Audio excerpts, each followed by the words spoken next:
আপনি তাণ্ডব কেন দেখতে আসছেন? আসলে আমি মুক্তি দেওয়ার আগে আমি টিজার দেখছিলাম।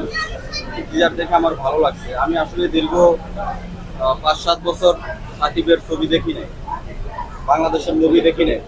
তো এখন রিসেন্টলি কয়েকটা মুভি করতেছে, যেমন বরবাদ করছে, তারপরে তাণ্ডব করলো।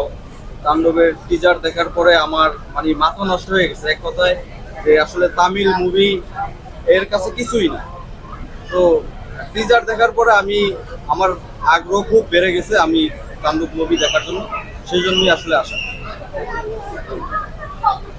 এটা তো পাইরেসি হয়েছে, ইউটিউবে দেখা যাচ্ছিল, তো হলে কেন দেখতে আসলেন? আমি আসলে ইউটিউবে দেখি না, আমি হলে দেখছি। কিন্তু এই মুভি পাইরেসি হওয়ার কারণে আসলে বাংলাদেশের সিনেমার খুবই ক্ষতিগ্রস্ত হচ্ছে, ডিরেক্টররা এবং পরিচালকরা খুবই ক্ষতিগ্রস্ত হচ্ছে। আমি সবার দৃষ্টি আকর্ষণ করছি এবং সরকারের দৃষ্টি আকর্ষণ করছি এই বিষয়গুলোতে, এত বিগ বাজেটের মুভিতে যেন এই ধরনের পাইরেসির শিকার না হয়। সেই জন্য আমি বাংলাদেশ সরকারের কাছে বিনীতভাবে আবেদন জানাচ্ছি যে এই বিষয়টার উপরে যাতে খুব ভালোভাবে নজরদারি করে এবং হলে মুভি মুক্তি দেওয়ার পরে প্রত্যেকটা হলে এরকম সিস্টেম রাখা উচিত যে ছবি যেন পাইরেসির শিকার না হয়, এরকম সিস্টেম রাখা উচিত। প্রত্যেকটা হলে ভালোভাবে সতর্ক বার্তা দেওয়া উচিত। আপনি সাকিবের প্রত্যেকটা মুভি তো আপনি দেখেন, লাস্ট যে বরবাদ মুভি সেটা কি আপনি দেখেছেন? আমি আসলে দীর্ঘদিন হলে এইসব মুভি দেখা হয় না।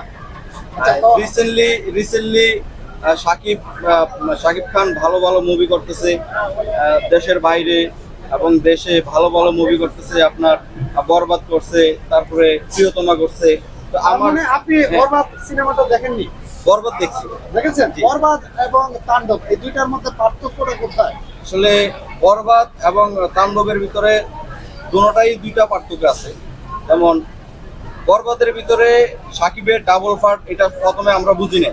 হ্যাঁ, তারপরে যখন সাকিবের যখন ভিলেন রূপটা নিয়ে আসলো, ওইটা ছিল একটা আকর্ষণ, ওটা আসলে আনবিলিভেবল। আমরা আসলে এটা কল্পনা করতে পারি না, হঠাৎ করে মানে নায়ক থেকে হঠাৎ করে আবার ডাবল পার্টে যখন ভিলেন চলে আসলো, তখন মানে একটা আকর্ষণ ব্যাপার ছিল।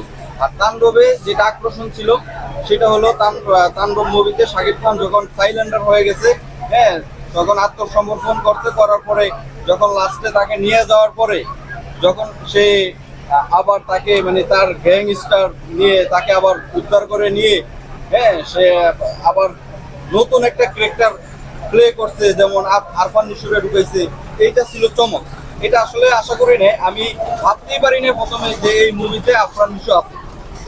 আরফান নিশোরে দেখে অনেক ভালো লাগছে যে আসলে দেশের সব নায়ক একত্রিত হয়ে কাজ করে, এটা দেখে আসলে খুব ভালো লাগার একটা বিষয়। আমরা যখন দেখি যে বাংলাদেশে যেই শিল্পী আছে, যারা অভিনেতা আছে, তারা সবাই যেহেতু একসাথে কাজ করে সামনে আরো করতে পারে, সে আশা আমাদের প্রত্যাশা সবার তাদের কাছে আছে। এবার সাকিব খানের বিপরীতে যে নায়িকাকে আপনারা দেখেছেন যে সাবিলা নূরকে আপনাদের কেমন লেগেছে তার অভিনয় এবং বিশেষ করে তার গান লিচুর বাগানের যে অসাধারণ নৃত্য, এটা আপনাদেরকে কেমন, আপনাদের মন জয় করতে পেরেছে?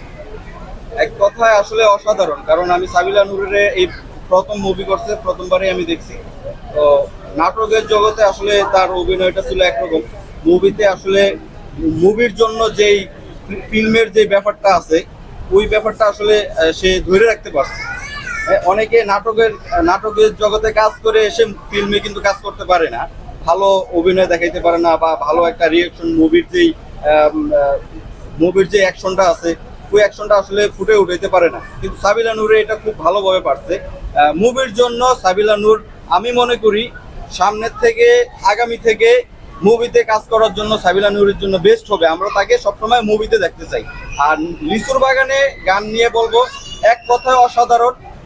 বাংলাদেশে দীর্ঘ বছর পরে এরকম আনকমন একটা আমরা গান উপহার পাইছি। ধন্যবাদ আপনাকে। নেক্সটে আরো ভালো এরকম আমরা